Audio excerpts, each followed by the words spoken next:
Oklahoma state law says all dogs must be treated humanely. In this case, it appears they were not. These guys just wanted to be bullies. I just don't see how anybody with any sense of humanity to them can take a dog out and just, here, boom, shoot him in the head. In August of 2022, 2 Locust Grove officers arrived at a resident's property, claiming they received a complaint of, quote, dogs running at large. But according to the owner's statement, the dogs were sitting in the front yard. Nobody has claimed that they were violent, that they were, biting people or chasing people. Nothing. They're sitting out in the front yard. That's it. It's 2 dogs sitting in their owner's front yard. Don't the police have something better to do? What happened next? Unimaginable. They ended up telling her that she was going to get $175 tickets for these dogs, or she was going to have to give them up. And she couldn't afford the $175 tickets. And instead of just leaving the dogs alone and letting her put them in the backyard and just calling everything good. In a recording provided by the plaintiff's attorney, the woman claims she was forced to declare the dogs as strays and she couldn't afford the tickets. No, they insist that she's got to give up the dogs, not knowing, never even remotely believing that they were going to take these dogs out and shoot them.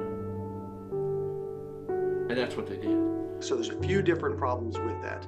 One, it appears that it was coercive in order to get the owner of the dog to say that it's abandoned through the threat of citations that apparently the owner did not have the money to pay. So that's problematic. 2, there's policies and procedures generally regarding destruction of animals.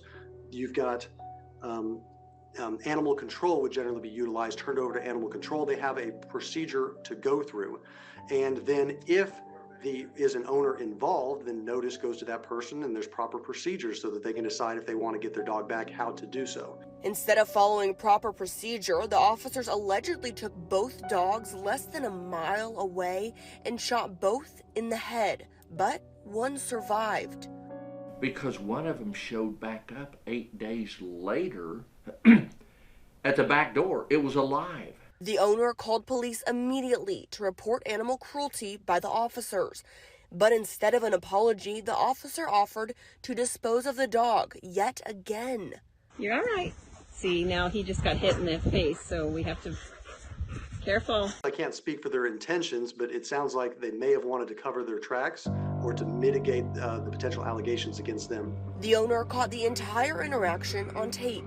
That I am beyond furious. Like, this is so messed up that all of this happened and I had to basically let you guys take them and you guys shot them.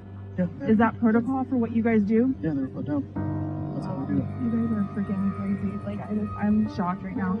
Generally, we see this in the cases of dangerous dogs where they can at least allege that the officer was in danger and that shot the dog for the purpose of protecting himself and protecting others.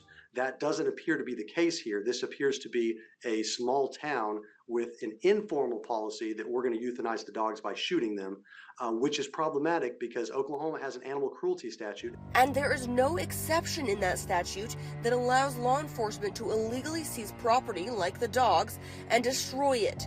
We reached out to the Locust Grove Police Department and the city for comment, but both declined due to the pending litigation.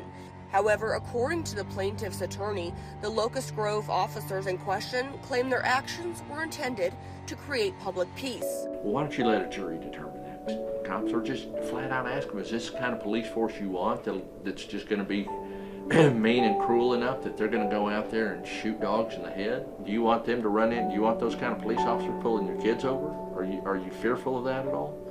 So he tries to play, but he still hurts a little. Mackenzie Richmond, News Channel 8.